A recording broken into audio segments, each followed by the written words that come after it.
আজকে শুনলাম মাননীয় মুখ্যমন্ত্রী আপনি দাঙ্গার অঞ্চলে কংগ্রেস কেন যায়নি তাই কংগ্রেসকে দোষারোপ করেছেন। কংগ্রেস ভোট পেয়েছে। আচ্ছা, পশ্চিমবঙ্গের প্রশাসনটা কে চালায়? পশ্চিমবঙ্গের পুলিশ কার অধীনে? কংগ্রেস। পশ্চিমবঙ্গের প্রশাসন কি কংগ্রেস চালায়? আচ্ছা, এই দাঙ্গাটা হলো কেন?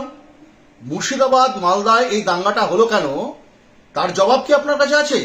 এই যে দীর্ঘদিন ধরে আমরা বলে আসছি, কংগ্রেসের প্রত্যেকটা মানুষ প্রতিদিন বলছিলাম আমরা গত 2-3 বছর ধরে যে পশ্চিমবাংলায় ধর্মীয় মৌলবাদের জিগির তোলা যে সমস্ত মানুষ এই প্রতিযোগিতামূলক ধর্মীয় মৌলবাদের জন্ম দিচ্ছে আপনার দল এবং আপনার দলের লোকেরা এবং বিজেপি সমান্তরালভাবে দাঙ্গার পরিস্থিতি সৃষ্টি করছেন। কটা এফআইআর করেছেন আপনার দলের যে সমস্ত লোকেরা উত্তেজিত দাঙ্গা প্ররোচনামূলক কথা বলেছে? তাদের বিরুদ্ধে কজনকে আপনি জেলের হাওয়া খাইয়েছেন?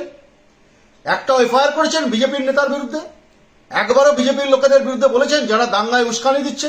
আপনার দলের বিধায়ক থেকে মন্ত্রী, আপনার দলের নেতা প্রতিদিন উস্কানি দিয়েছে ভোটের সময়, ভোট ভাগ করার জন্য বা ভোটের পরে। মুর্শিদাবাদ মালদার বিস্তীর্ণ অঞ্চলে কংগ্রেসকে পর্যদস্ত করার জন্য আপনারা সাম্প্রদায়িক তাস খেলেছেন। আর আজকে আপনি বলছেন কংগ্রেসের দোষ। আপনার মনে হচ্ছে না একবারও যে এই রাজ্যে অসাম্প্রদায়িক যে চরিত্র তাকে কলুষিত করেছে আপনার দল এবং বিজেপি। এই রাজ্যে আপনি বলেছেন কংগ্রেস কেন যায়নি? কংগ্রেসই তো গেছে প্রথমে। কংগ্রেসের সাংসদ ঈশা খান চৌধুরী তার নিজের অঞ্চলগুলোতে ঘুরেছেন। প্রাক্তন সাংসদ অধীর রঞ্জন চৌধুরী দুর্গতদের পাশে দাঁড়িয়েছে। দাঙ্গা পরিস্থিতিতে ওই রকম বিপজ্জনক জায়গা প্রত্যেকটা মানুষের পাশে গিয়ে দাঁড়িয়েছে। আপনি কবার গেছেন? আপনার দলের লোকেরা কবার গেছে? অন্যান্য রাজ্যে তো আপনি টিম করে লোক পাঠান, এই রাজ্যে কেন পাঠাননি আপনি এতক্ষণ পর্যন্ত? আসলে আরএসএস এর প্ল্যান সাকসেসফুল করছেন, আরএসএস এর প্লটেড প্ল্যান সাকসেসফুল করছেন। এই পশ্চিমবাংলায় আরএসএস যা চাইছে সেই দাঙ্গা হতে দেওয়া। রাজ্য প্রশাসন না চাইলে দাঙ্গা হয় কেন? আপনার পুলিশ 3 ঘন্টা 3.5 ঘন্টা লোকে ফোন করা সত্ত্বেও সেই অঞ্চলগুলোতে যায়নি মানুষের সাহায্যে, মানুষের পাশে? জীবন জীবিকা জান মাল রক্ষার্থে পুলিশ কোথায় ছিল? কোথায় ছিল আপনার ইন্টেলিজেন্স, পুলিশের ইন্টেলিজেন্স?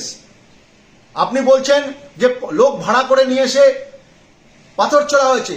আপনার পুলিশ কি ঘুমাচ্ছিল? আপনার পুলিশ এই খবরগুলো পাচ্ছিল না? ইন্টেলিজেন্সের খবরগুলো পাচ্ছ না? মিথ্যে মামলা দেওয়ার সময় তো পুলিশ সবার আগে থাকে।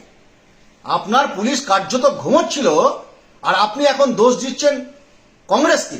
আসলে উদর পিণ্ডি বুদর ঘাড়ে একটা ব্যর্থ প্রশাসনের ব্যর্থ পরিচালিকা হয়ে আপনি এখন কংগ্রেসের ঘাড়ে দোষ চাপাচ্ছেন। ভালো, মানুষ দেখছে এই রাজ্যের সাম্প্রদায়িক উস্কানি আপনার দলের লোকেরাও দিয়েছে, বিজেপিও দিয়েছে। এই যৌথ সাম্প্রদায়িক উস্কানিতে মালদা মুর্শিদাবাদের বিস্তীর্ণ অঞ্চলের মানুষের জীবন জীবিকার ক্ষতি হলো। এর দায় এবং দায়িত্ব তৃণমূল সরকার এবং বিজেপিকেই নিতে হবে।